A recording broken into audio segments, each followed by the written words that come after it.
Good evening, everybody. My name is John McNally, and I'm deputising this evening for Canon John McKegney, our regular Heritage Evening Chairman.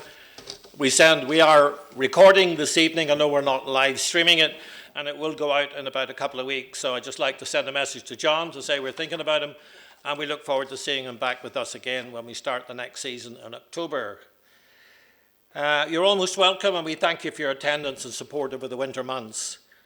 I'd like to extend a special welcome to our speakers, Rachael, Garrett and Colin Dunlop. Rachael is currently engaged on a project called Uncharted Histories of the Causeway Coast, and Colin has been researching a 19th century sailing merchant bark called the Devereux, which ended its days at the White Rocks. We look forward, Colin and Rachael, to hearing your projects. So just before introducing the first speaker, I'd like to provide an update on several heritage initiatives that are ongoing at the minute. We can recognise a couple of gentlemen in this one. In February, Mervyn Mackay and Stuart Cullen, this is Stuart here, our video experts, undertook a living history recording in Royal Portrush Golf Club of a conversation between Hugh McGrattan and Paul Ross. Hugh and Paul's conversation covered a range of subjects, from Remorse Street to the White House via the station. You can see from the slide that the recording of the session was most professional, and we are indeed most fortunate to have Mervyn and Stuart's expertise in this field.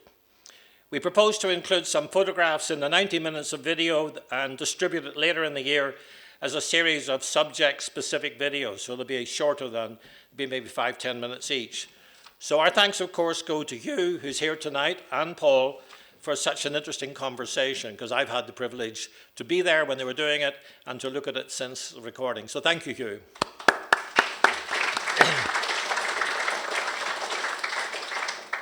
So at the minute, Mahon's Way team are currently in and around Portrush, not tonight, but over this next week or so. They've already been here last week, and they're recording 2 programs to go out in the autumn about Portrush.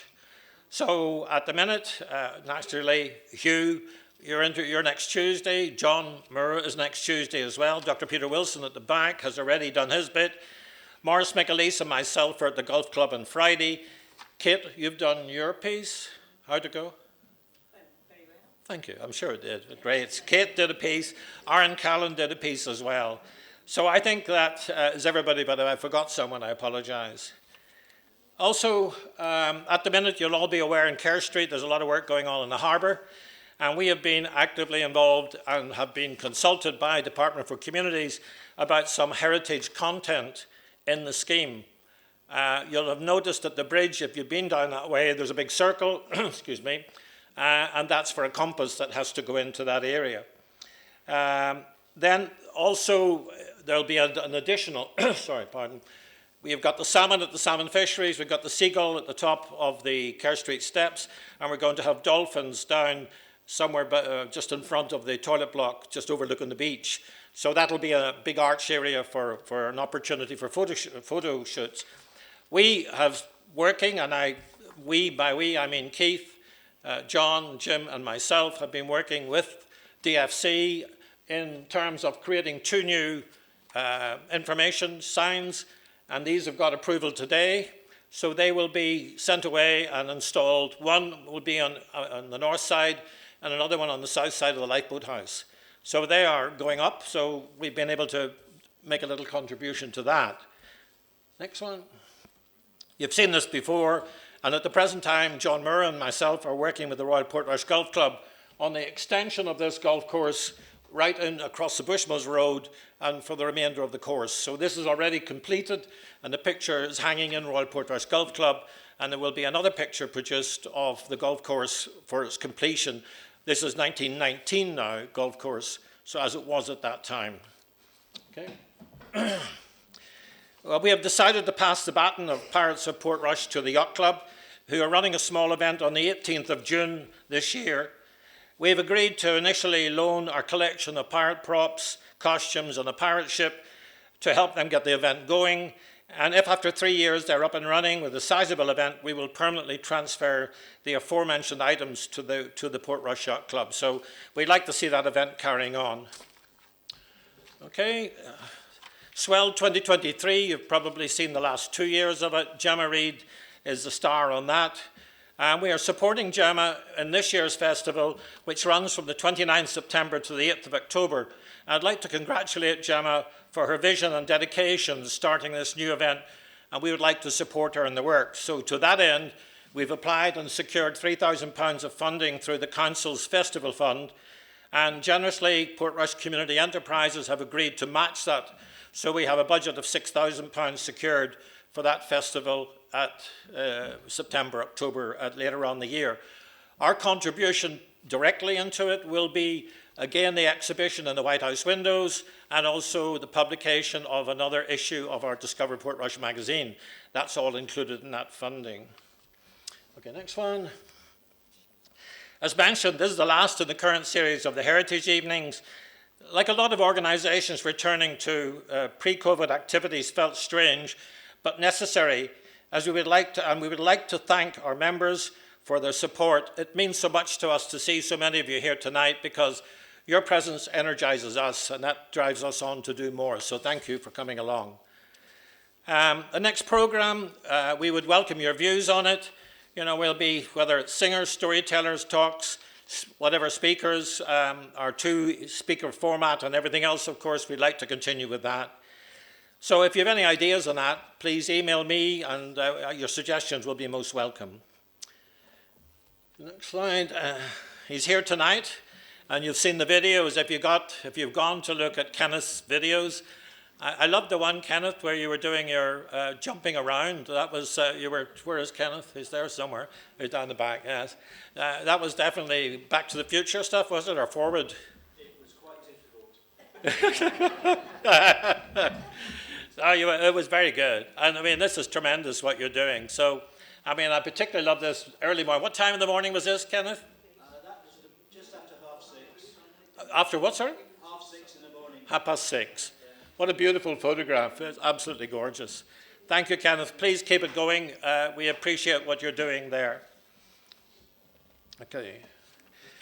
Rachael will tonight tell us all about the Uncharted histories that she has mapped and made available for us all to enjoy.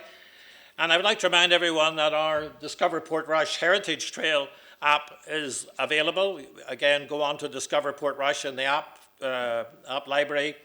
And also you can get a Heritage Trail guidebook in the Tourist Information Office. And our Young Explorer app as well is also available, again, in Google Play or on the App Store. And finally here. Finally, our thanks to everyone who has supported us through membership, which we at the minute, Helen, we got, how many are we?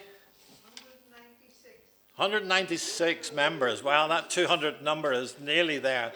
So, I mean, I'd like to particularly thank Helen for all the work she's done in that side. So, without further ado, I'd like to introduce our first speaker, who, in this occasion, is the gentleman on the left. Colin is a graduate from Queen's University Belfast and a member of the Chartered Institute of Archaeologists. Colin is currently seconded to the Department for Agriculture, Environment and Rural Affairs as a Marine and Fisheries Division as their Marine Historic Environment Advisor. I got that right? Thanks, Colin. Okay.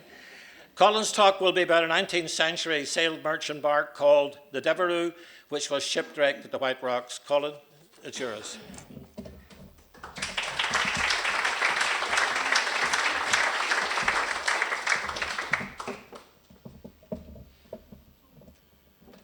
Okay, so everybody, the Devereux. Some of you may know Devereux.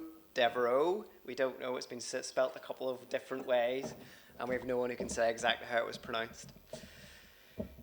So I'd just like to thank, before I start, Gary Burrows, who did a lot of the imagery that was in this presentation. He dived the vessel when it was exposed a couple of years ago and has done some additional research. Gary's not with us tonight because he's busy doing other family things, and he also knows all about it, so he didn't want to come twice.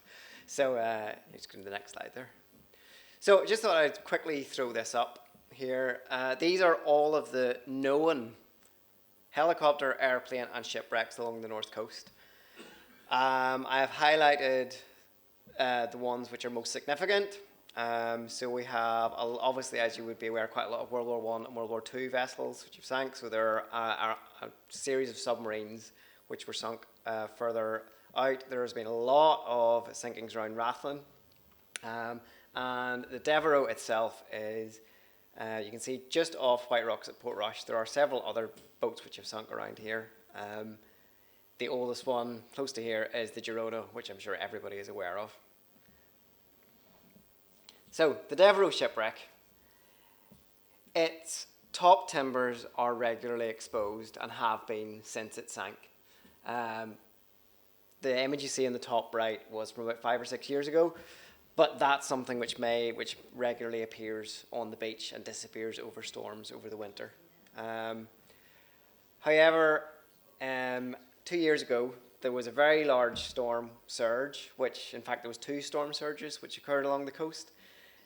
In the harbour, it exposed a small drawn-time fishing vessel which hadn't been seen for 93 years, is our best guess. One individual, who may or may not be here this evening, said they remembered it whenever they were a cub, but nobody else did. And in that same strange occurrence, it blasted all the sand away from White Rocks Beach, exposing the Devereux. If you click again, the video should play. So,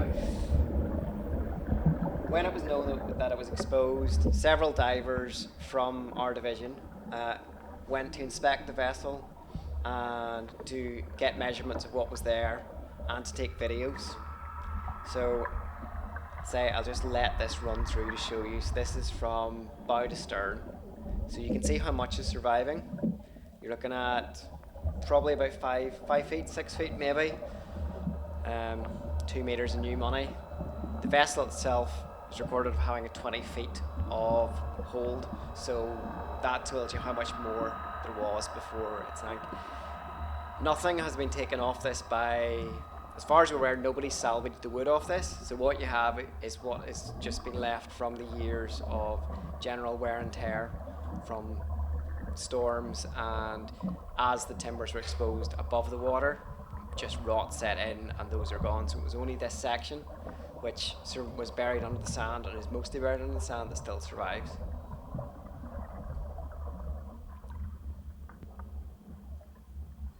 Did you find any artifacts? Don't jump ahead of yourself, John. Oh, sorry. Just enjoy the view of what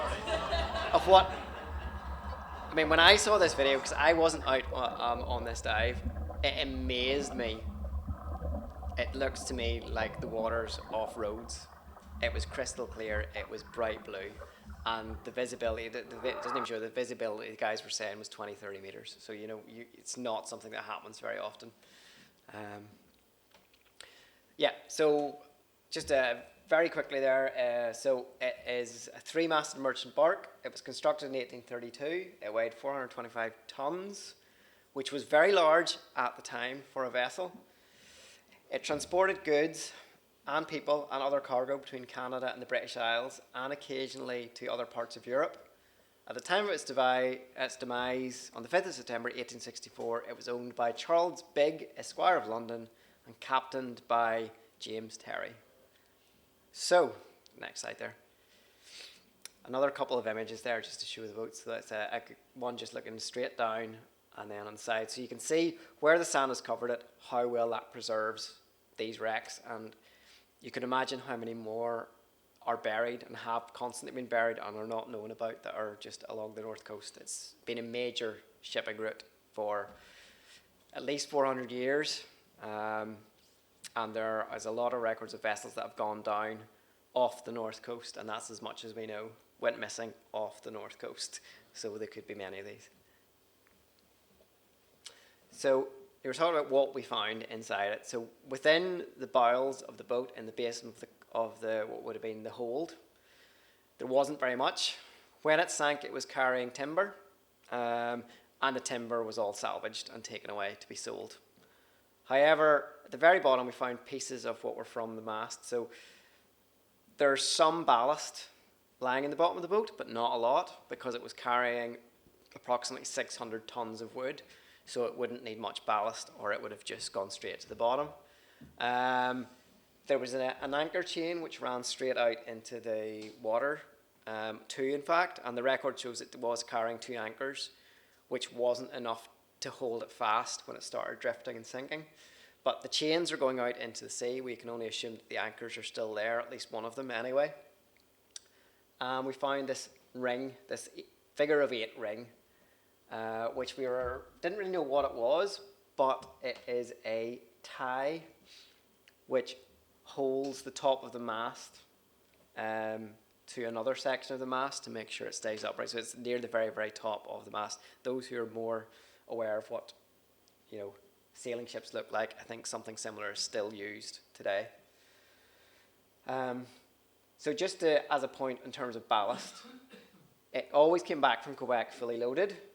Numerous times it went to Quebec, and the only thing it was carrying was ballast. I've just put together, this little section here is just a small cutout from shipping news of arrivals at Quebec.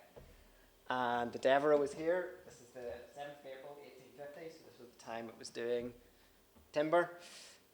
Only carrying ballast. Came from London. The only thing it was carrying was stones, which were of no value. So clearly there wasn't much demand for cargo to go to North America. But you can see the Northumbria carrying ballast, Countess of Durham carrying ballast, Alex carrying ballast, carrying ballast, carrying ballast, carrying coal. So, and this is generally with general cargo. Who knows what that is? It's not recorded. But what we found from the research is that generally the vessels, when they were coming back from England, were only carrying ballast or coal, the things that were produced in England that were of value in Canada that wasn't from there. Continue on there. So, constructed in New Brunswick. Why New Brunswick? The forests of New Brunswick supply timber of large size in any quantity for building ships of the first class. Such ships are principally built of black birch and large or hackmatack. Don't know what hackmatack is, haven't been able to find out. The black birch is used for the keel, floor timbers and lower planking. Larch or hackmatack for all other timbers, knees and upper planking. American live and white oak are imported for the stern and stern posts of superior ships, and pitch pine for beams. White pine is used for the cabins and interior finishing and for masts. The black spruce finishes as fine yards and topmasts as any in the world. Elm, beech, maple, cedar and spruce are used in the construction of ships of the second class and for smaller vessels. This is from the Handbook of Information for Immigrants to New Brunswick, Moses Henry Purley, 1854. Can't imagine all the immigrants to New Brunswick really cared about the wood, but clearly Moses Henry Purley did. There's also, around that time, there were 80 to 120 ships launched at New Brunswick from numerous yards. These are 80 to 120 barks. Not as many were as large as the Devereux. This was anything from like 100 tons up to the 400. 400 tons is very large. So the yard it was built by Lovett and Parker. It was completed in 1832.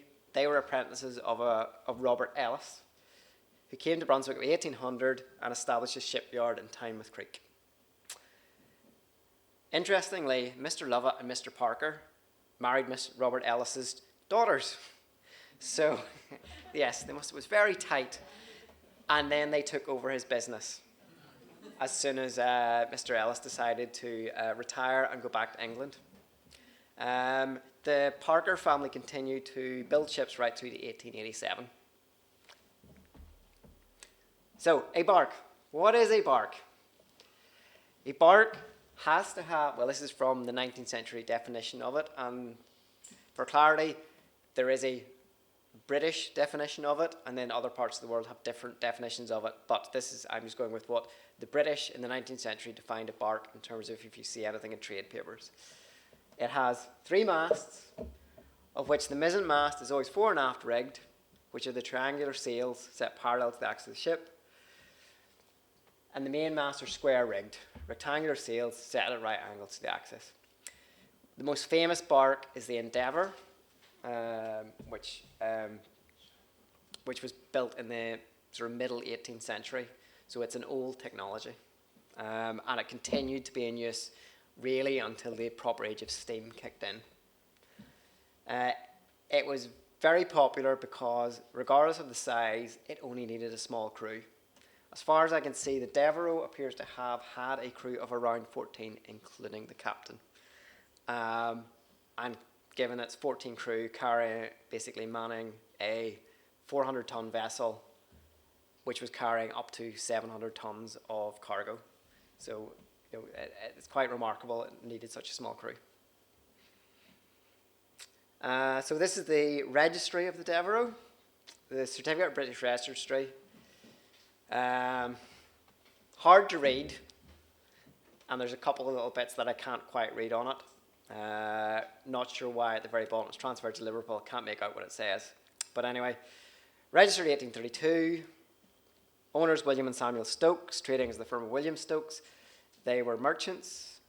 1 deck, 3 masts, bark rigged, standing bowsprit, square stern, carvel built, 116 feet long, 28 inches broad, and a height of 7 foot and 2 inches.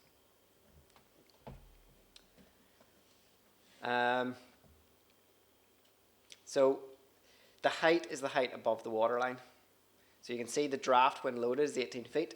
Sorry, the draft when loaded, I've got that wrong. Draft, it could take a draft of 18 feet. So when loaded, the vessel could sink to 18 feet and it would still have a good enough draft to continue to sail. So the early master of the ship is a William Tunnan, the first captain.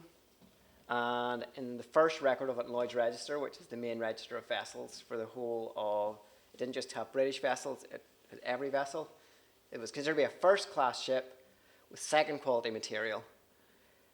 But to have first-quality material, it would have to be built basically completely of oak or the finest timbers. So it's a first-class ship.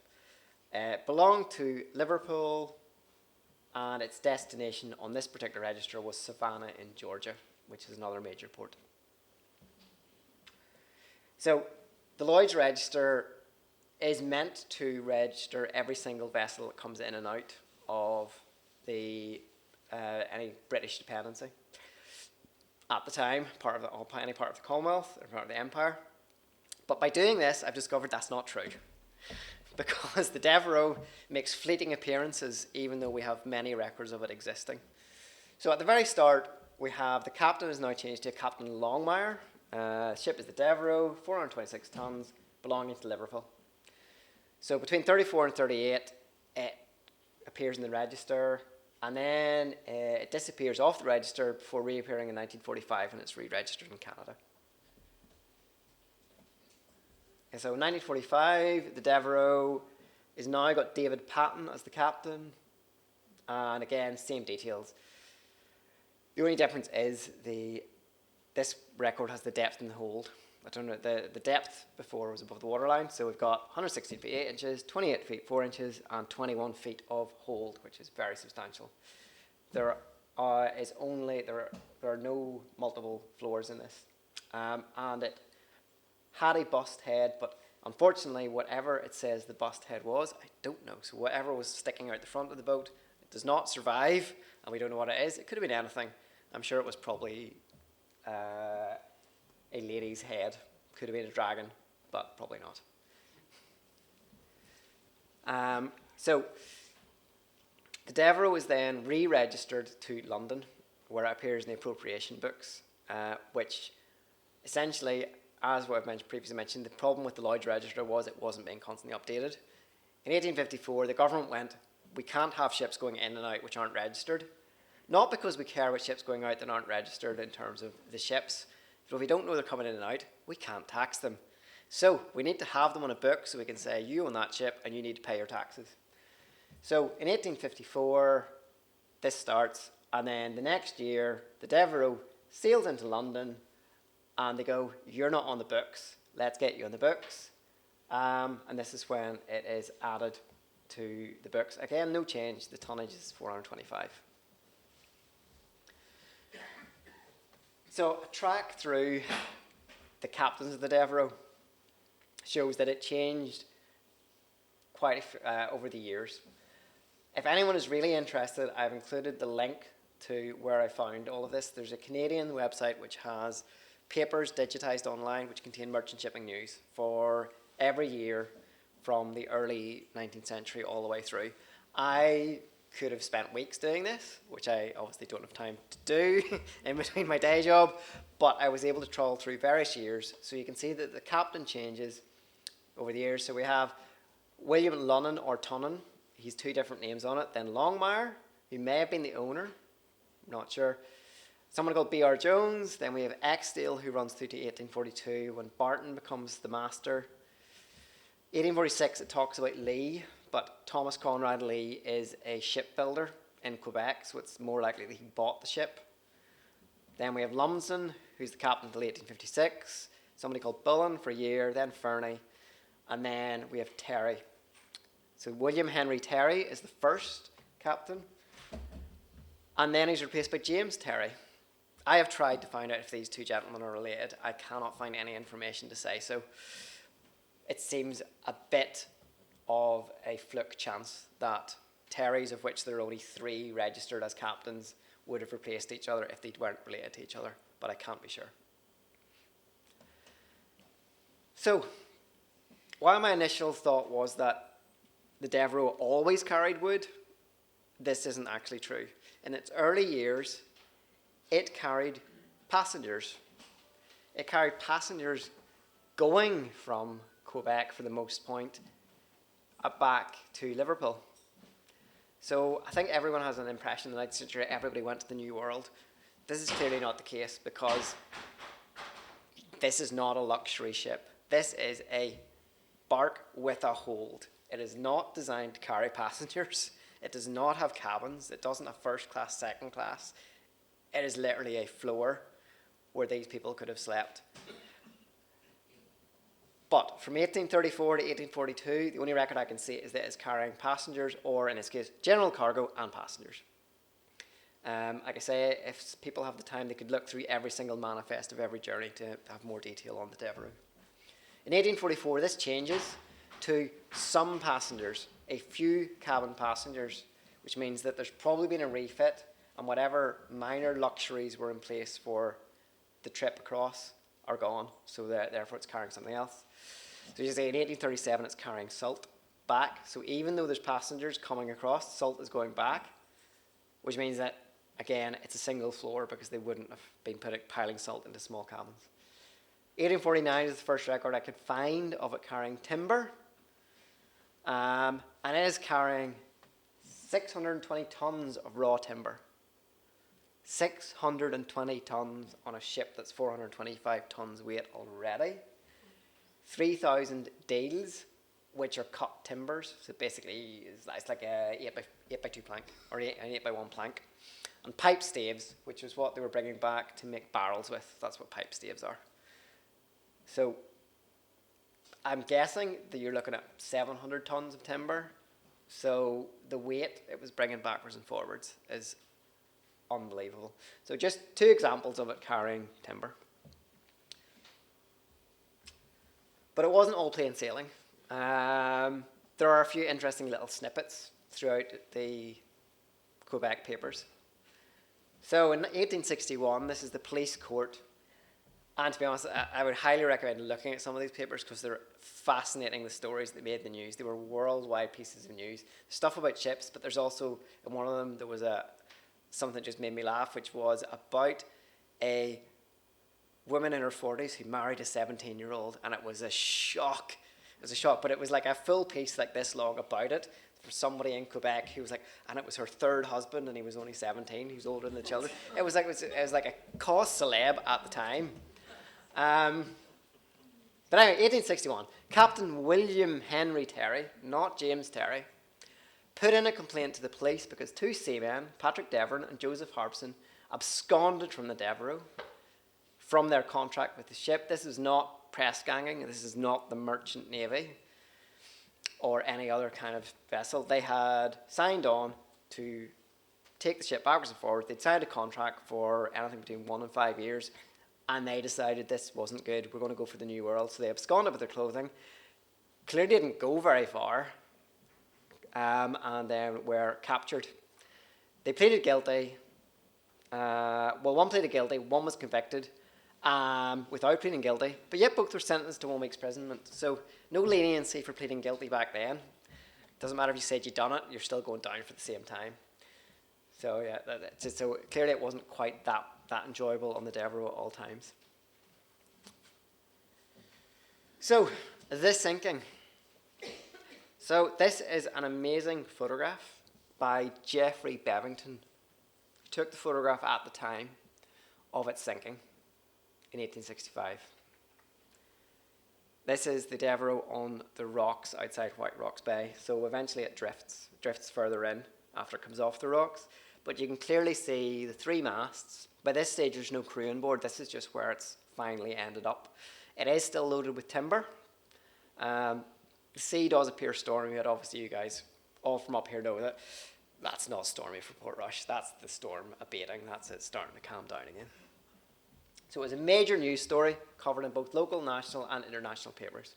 It was sent out by telegraph to all the international papers. So basically this snippet here is the one that was sent internationally. So it's in shorter. Yep. If you can continue on there. So, to get the true story, we have to go to the Coleraine Chronicle, which covers the 5th of September 1864 loss. This is they eventually record it fully on the 10th of September, and then there's another article on the 17th, plus a couple of rebuttals and replies, and I'll get to that in the next slide. So, departed from Quebec in late July, carrying a cargo of timber destined for Strangford Lough. The Devereux had almost crossed the Atlantic when some 60 miles off Tory Island, County Donegal, she ran into a severe storm which battered the boat and caused her to spring a leak. I mean, the vessel at this point is 32 years old, and from the transport backwards and forwards, it doesn't look like she was ever brought into dry dock for repairs. I'm sure running repairs were done on her, but she never had a full refit. A wave washed over the length of the ship, carrying away most of the cargo tied to the deck. The following day, while still drifting, one of the crew was lost in a large wave while trying to secure the cargo to stop it going overboard. Though heavily waterlogged, she remained afloat due to the full cargo of wood. Hard to sink a boat made of wood carrying wood, even though the crew were a bit worried. A fishing boat off Malin Head encountered the Devereux and took a message ashore requesting assistance, at which point a pilot from Inishowen Head boarded, took charge of the vessel, bringing it to Glengad Bay. 2 steamships then set out to assist, but the towing cables gave way and the vessel then ran adrift, hit the Skerries, and eventually sunk near White Rocks. The remaining crew were safely brought to shore. The Portrush lifeboat was called into action as well, and they all safely helped with the recovery. But there was the story and then there was the story. So, like anything today, there's the story which got out, and a lot of the names in the Coleraine Chronicle story actually change, even to the Derry Journal, because we've looked at both, and some of the names of the people got mistranslated. So that's initially there was a different name for the captain which went across. Some of the details were wrong. So this was, I thought, was really interesting. So to the editor of the Coleraine Chronicle, Sir, I am anxious for reasons to follow to lay before your readers the particulars of the wreck of the above vessel. I have seen the captain myself and can therefore furnish the correct information. So journalists had gone out, had an idea of what was happening, and just immediately took the story and just threw that out. And that's what happened, and that's what happens nowadays. They didn't get the full facts. So this gentleman was so aggrieved, and he actually worked with the lifeboat, that he went out and said, I need to correct this wrong. So the Devereux, a beautiful barque of 425 tons register and owned by Charles Bigg, Esquire of London, timber laden for Strangford Lough, commanded by Captain James Terry, and shipping her cargo at Quebec, encountered a gale on the 31st of the month before, when about 60 miles west of Tory Island. In the gale, she sprang a leak and became waterlogged, and one of her hands of the complement of 14 was washed overboard. So severe was the gale, and so rapidly did the vessel fill, that the captain and one of the men had only time to secure a bag of biscuits, on which, with water, they lived for 5 days. 2 days of this, the captain's wife was lashed to the rigging. The captain's wife was tied for 2 days to the rigging to make sure she didn't go overboard. That, I'm sure, was the last trip she took with her husband.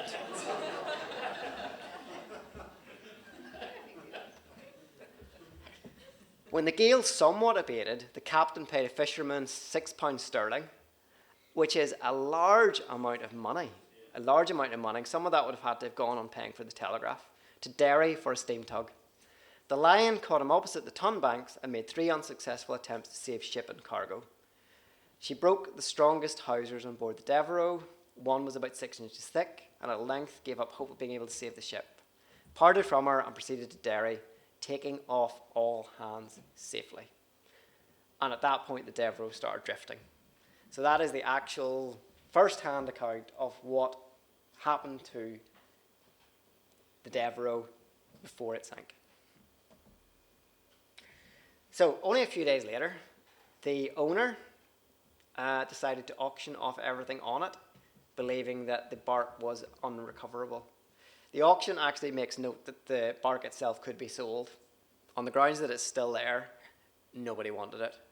It's already quite obsolete by this stage, though other vessels of similar age are still plying backwards and forwards, but the materials and everything are starting to decay.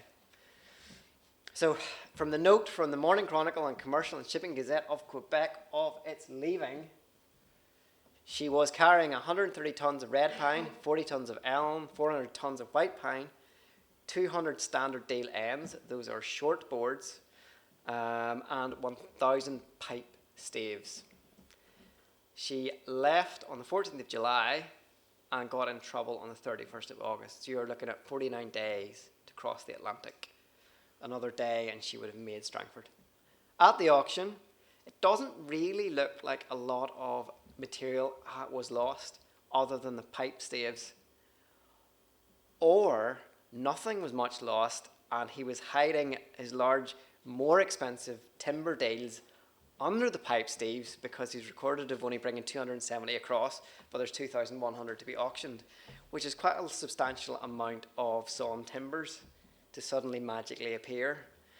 So, I mean, from the totals, it doesn't really look like anything was lost overboard except some of the small, narrow boards that were going to be used to make barrels.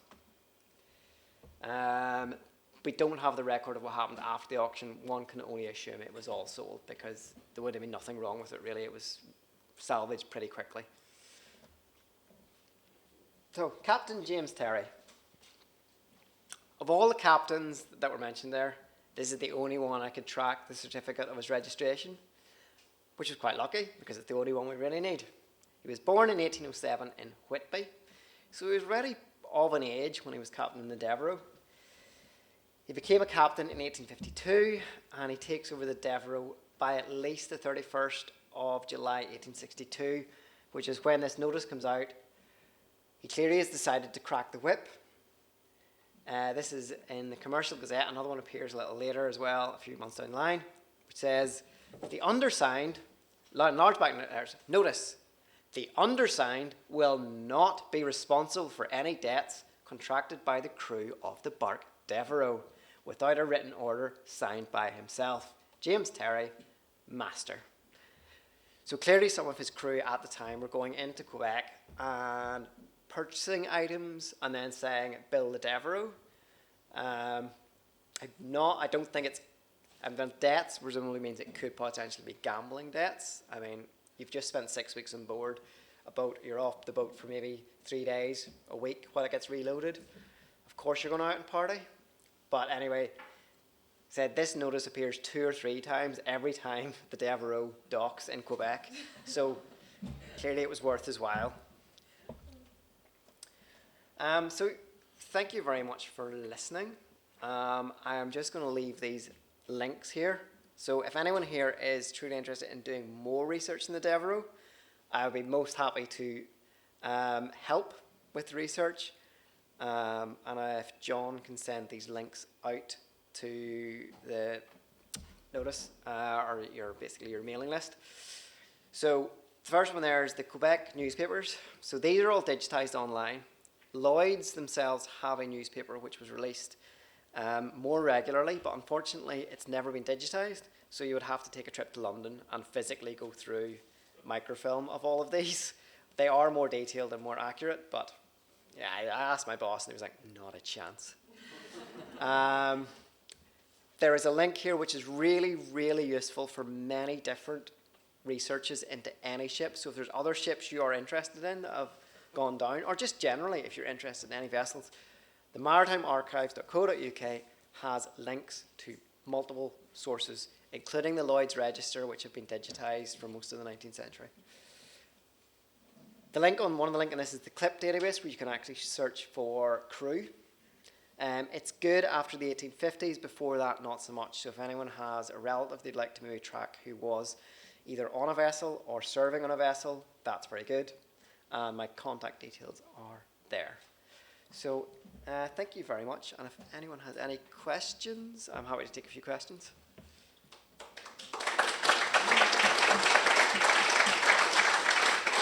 Our second speaker this evening is Rachael Garrett, and she's a graduate of Queen's University Belfast with a BA in History and later a Master's degree in the History of Art and Visual Culture at the University of Oxford.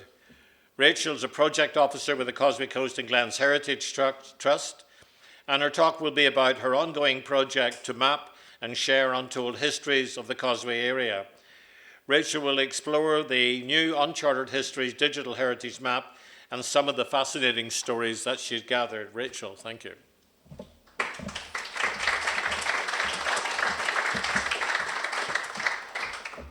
Thanks very much, John, and for that introduction. I was sad that I had to go last because I thought Colin's one was probably going to be more interesting one, but I'm very glad to be here this evening. I just wanted to start by saying thank you to John and thank you to Portrush Heritage Group for inviting me to come and speak with you all this evening about our work, and in particular the Uncharted Histories of the Causeway Coast project. I've been leading on this project since it kicked off in March last year, and we've been doing a fair bit of work on it, so I'm really delighted to be here to chat to you all this evening about some of that and share it with you. To start with, I'll just spend just a couple of minutes just very briefly going over what we do at Causeway Coast and Glens Heritage Trust, and then I'll move on to chat about the project and some of the stories and some opportunities there might be for some of you who might be interested in getting involved in some of the other things that we have coming up, and I'll take some questions at the end. So as I said, we always start by giving a wee brief overview of what we do and who we are at CCGHT, because the council stole our name. So we're always getting confused with the council. Causeway Coast and Glens Heritage Trust was established 20 years ago, or 21 years ago. It's our 21st birthday this year. And we are a partnership body and a registered charity that is dedicated to promoting, protecting and enhancing the special and unique landscapes that make up the Causeway Coast and Glens. And we work across a very large operational area, as you can see, which encompasses both Causeway Coast and Glens Borough Council and Mid and East Antrim Borough Council areas. Next slide. We're funded by several different funders, predominantly the Northern Ireland Environment Agency and our two councils and Tourism Northern Ireland and others. And on the right-hand side of the slide here, that's just a fraction of the partners that we work with regularly. Everything we do nearly is in partnership, and we always try to be the intermediary that works between to do the most of what we have and the most of what other people have. Next slide. And our work is predominantly focused on our three areas of outstanding natural beauty, or AONBs. And AONBs are essentially landscapes that are judged to be of national significance due to their rich natural, built and cultural heritage and their outstanding landscape character, which is a fancy way of just saying that they're scenic and beautiful places. We also take to do with the Giant's Causeway and Causeway Coast UNESCO World Heritage Site as well, specifically the designation, but we do work with the National Trust and the other landowners there to deliver activities for the benefit of that designation. Next slide. I promise this context will make some later things make more sense. On top of this, we also deliver additional projects which we want to help address community needs and to help fulfill our objectives for our AONBs and for our landscapes. And a big one that you might have heard of is the Benevna and Coastal Lowlands Landscape Partnership Scheme, which is over in the Benevna AONB area. And that is a £3.4 million project from the Heritage Lottery Fund that we are delivering on. So that's just a very brief overview of many of the different things we do at CCGHT. As I said, a lot of it is focused on landscape, natural, built and cultural heritage, and that's everything we sort of work towards. Next slide. So with that being said, that little whistle-stop tour of what we get up to at CCGHT, I am going to spend the rest of my talk chatting about Uncharted Histories of the Causeway Coast. And this project has come about as a result of different conversations and feedback we've received over the years, particularly from communities within the Causeway Coast area of outstanding natural beauty. So we were doing work a couple of years ago where we were refreshing sort of an action plan for that. And we had spoken to our local communities, and there was a large focus on the people there and the communities in this area valuing their heritage and history specifically, and wanting to see more of those local stories shared and celebrated and recorded for posterity. And we also know that this is something that visitors to the area actually really value and appreciate as well. And a lot of our work at CCGHT, or a good portion of it as well, is focused a lot on that natural environment side of things, on geology, especially around the Causeway Coast because of the World Heritage Site, and on biodiversity and things of that nature. We do a real big range of projects, but the built and cultural heritage side is also a really important part of these landscapes, and it's a really important part of these designations as well. So when we were coming to think about what are we going to do within the Causeway Coast area, we decided we wanted to develop a programme that could help to sort of share and highlight the rich nature of the heritage of the Causeway Coast AONB. Next slide. So, okay, pink isn't the best colour up on the screen here, but if you can see the area in pink here, that is the AONB specifically, along our fabulous coastline here. And the area in red, that is the World Heritage Site boundary, the UNESCO World Heritage Site. So this is our area of interest for the Uncharted Histories project, for this specific project. And you know, this is a coastline that extends for 30 kilometres. It touches on Portrush here to the west and Ballycastle in the east, and we've also included those in our digital heritage map, which you'll see shortly as well. And, you know, this is one of the most, I was going to say one of the most famous coastlines in Northern Ireland. It's probably one of the most famous coastlines in the United Kingdom, possibly the world. You know, we live here, we know it, we love it. It's impressive and stunning even to us who live here and see it every day. And it's also home to the likes of the World Heritage Site, to Garrett, to Dunluce, to Bushmills Distillery, to some of the most visited tourist hotspots in Northern Ireland. However, that's only part of a wider picture. There's so many more stories to tell in this area. There's so much more going on. There's a heritage and a history and a culture that is so important to the local communities who live here every day and aren't just visitors to the area. There's heritage here under every stone, around every nook and cranny, as they say. So this project, the Uncharted Histories project, is looking to shine a light on those lesser known stories, those lesser known histories that complement and add to the headliners, you know, to the Causeway, to Dunluce Castle, to all of these other sites that everybody or many, many people know. So that is a big part of what we're trying to do with Uncharted Histories, and I'm absolutely delighted and privileged to be working on that. Next slide. And to achieve that aim, a big part of what we've been trying to do is to use emerging digital technology and emerging digital platforms in order to help with that, not dissimilar to some of the work that Portrush Heritage Group has been doing in recent years. And we've taken inspiration from some other Northern Ireland projects as well to look at specifically at digital mapping to make those lesser known stories, to make that heritage more easily accessible, to make it more interactive, more visual. And it just, for us, for our purposes, it really helps to show the connection between heritage and landscape, which as an organisation which is very much focused on our AONBs and everything, it all comes together for us. So digital mapping, that was what we wanted to focus on initially. And as we said, I felt it would help us really share that heritage in an engaging and a visual way, and get it out to different audiences as well. So we decided firstly we were going to work towards creating a digital heritage map using histories and information collected and collated from our local community. And we actually got the help of Gemma and Bryony from Reid from Quarto Collective, and they helped us run community mapping workshops where we worked with different heritage groups to gather in stories. And that's just a fancy way of saying we got people around the table, we got big paper maps out on the table, and we all sat around, and within about 3 seconds, people had the post-it notes out, they had the pens unclipped, and they were writing away stories, memories, family memories, their connection to the places here where we live. And it was such an effective exercise. And yeah, within about 3 seconds, you had all of these stories and everything coming out. And even that in itself had a value as well, whether it was for reminiscing or whatever, but we got a lot of information out of that as well.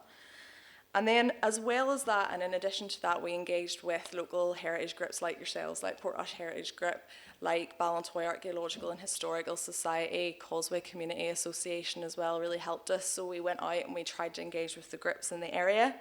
And another big part and a big plus of having digital platforms and the digital side of this that we are doing was that we really wanted to use this as an opportunity as well to actually help to highlight and promote the work that groups have been doing for years. You know, the likes of yourselves, all these volunteers, everybody putting their time in to actually make and collate research, tell the stories of the area. It's already happening. So why not use the Uncharted Histories project as another avenue to help to promote that good work that's already been done, instead of trying to reinvent the wheel or duplicate or anything. You may as well just use it as another opportunity to promote out what is already there. And the great thing about digital platforms is how easy that actually is to do. So I was going to demonstrate the map live, but this has been recorded, so we have for the sake of the audio, I will have a video in just a moment which I'll be playing to you. And I can't remember if it includes showing Portrush Heritage Group or not, but basically we have map points you'll see in just a second, and in that you have the information, and certain like images or video or audio files will come up that you can access. But included in that, and very easily, there's links to other sites. So we have some content from Portrush Heritage Group newsletters, and within 2 seconds you can click through to the Discover Portrush website, go download the app, do all the wonderful things that the group's been doing. So it's so easy to do and to connect to other archives. As well as that, we also had Brona McAtasney from Northern Ireland Screen was very supportive as well. So we actually was able to go through the Northern Ireland Screen archive and look at some of the wonderful videos that there are from the area, and get some brilliant footage from across the coastline and link to that as well through the map. So there's lots of negatives to digital technology, I'm sure some of you are aware, but there's a lot of pluses as well, and it's actually been really good to use that. And James Bamford from North Mapping Services is the gentleman who put our digital map together, and he's done an absolutely fantastic job. We're so delighted with the finished product, and I'm very happy to say the digital heritage map is currently live at ccght.org. We launched it last month at an event at Ballintoy, and Colin Dunlop was actually there as one of our speakers as well. And we've had a great response to the map so far, so we're very happy with that. And I'm going to now ask Stuart to skip to slide 12 to see if we can play this video so I can try and talk you through it. So whenever you go into ccght.org, you'll see this, and that's just the introductory sort of text, and you can click off it. And then, yes, this video is a lot faster than I realised, but you'll see this is the map. You can zoom in and out of it. You can see the map points that overlay the landscape, and you can either click down the left-hand side at the different points, or you can actually click on the map itself, the little red dots that you see. So this is Ballintoy Church Spire. So apparently the church at Ballintoy actually used to have a spire until it was blown off in a storm in 1894, and it was never rebuilt. So that will be one little example, but hopefully this gives you an idea of how you can actually navigate it. And it's very easy. And then the filter, and there's a filter themes button you see in the top left. If you wanted to look at just tourism, or you just wanted to look at built heritage, or you wanted to look at something else, you can filter by theme that of your interest, basically. So yeah, that's an interview we did for Radio 4 for Open Country. So the gentleman pictured there is Brian Bolt. But yeah, so this was us showing how you can click through, and some of the resources are linked on other sites. So in a similar fashion, that's what I was describing for Portrush Heritage Group as well. And then, yeah, this is lesser-known Victorian tourist accounts of the Northumberland coast, some of which were flattering, some of which not so flattering. But you can click through and actually download or access the PDF. So a gentleman had these articles in his home and was kind enough to share them with us, Roger Perrott.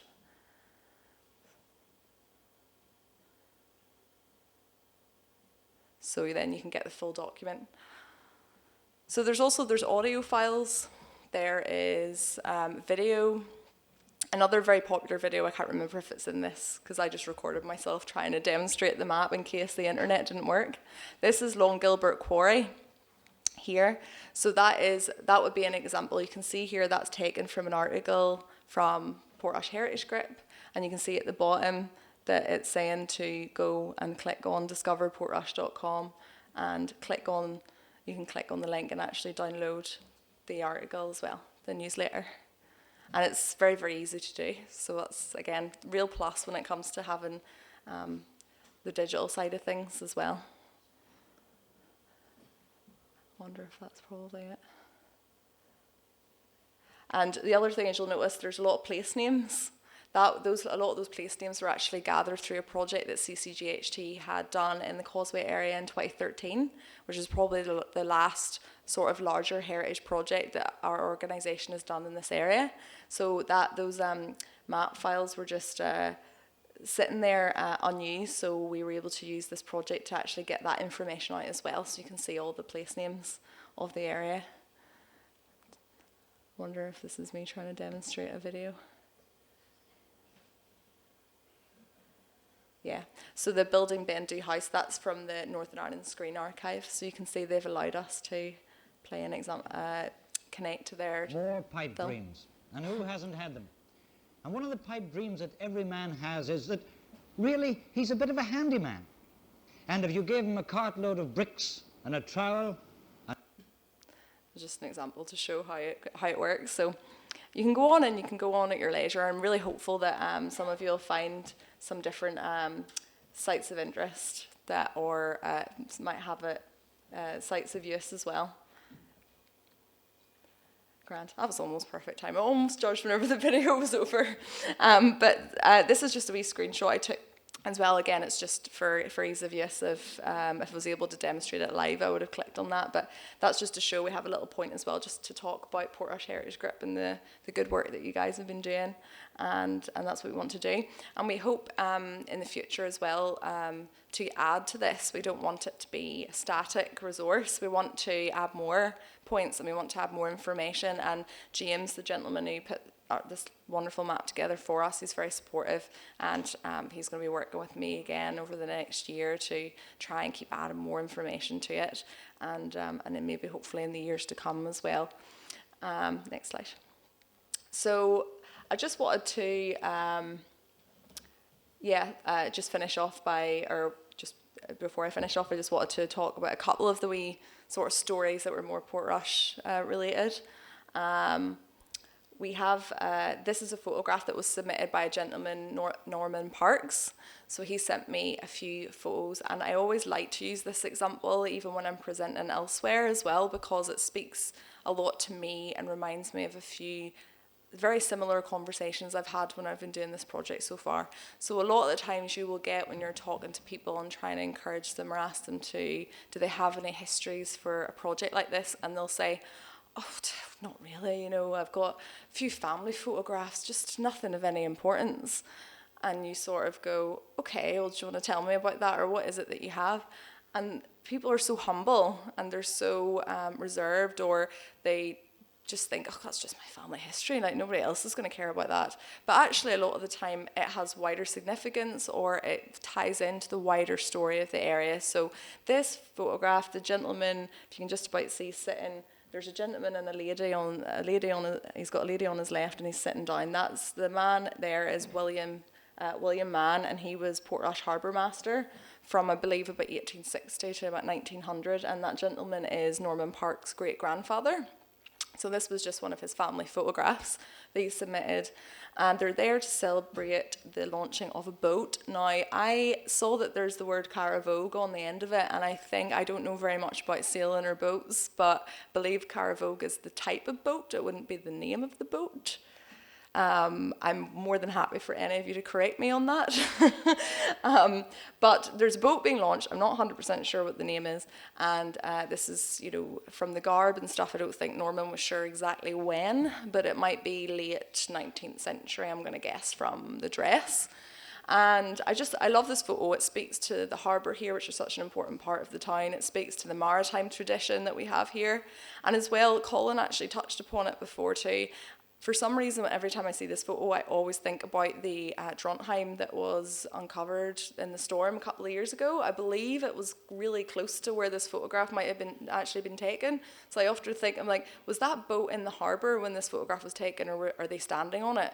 So I just think about other things whenever I see this, and it always reminds me and makes me think about how our heritage and all the bits and pieces that you might have in the attic, or the stories and the memories you might tell, that together is our heritage and our culture in this area, and it's really important to share. And there's nearly always some wider theme that it ties into, and it always adds anyway to share it.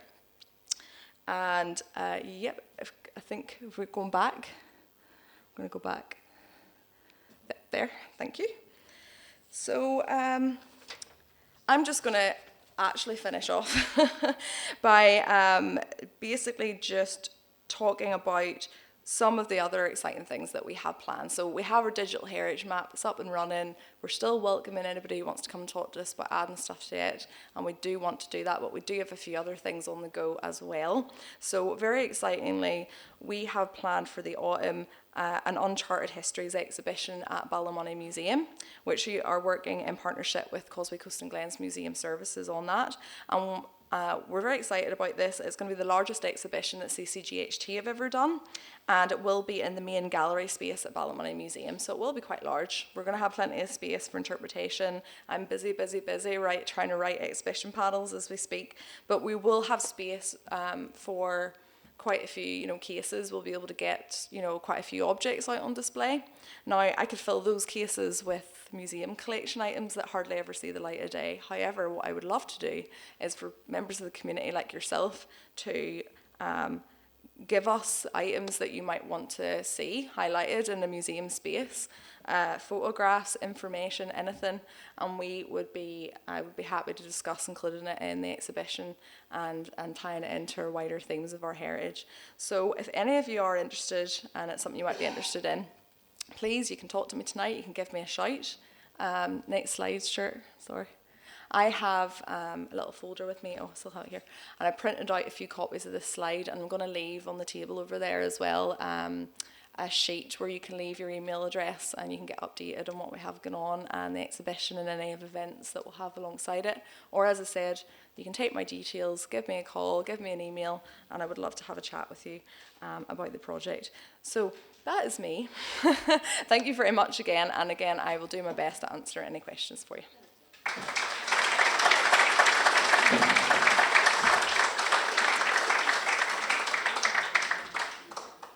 Rachael's organisation, the Causeway Coast and Glens Heritage Trust, has reproduced a 1944 booklet that was written by local folklorist and pensions and excise officer Sam Henry. It's a potpourri of facts and fancies and an important historical resource for the people of the Causeway Coast. In the reproduction of the book, which was published, as I say, in 1944, it's priced at 2 shillings. Which 2 shillings in 1944 was quite a significant amount of money. Tonight, I'm pleased to say it's free of charge.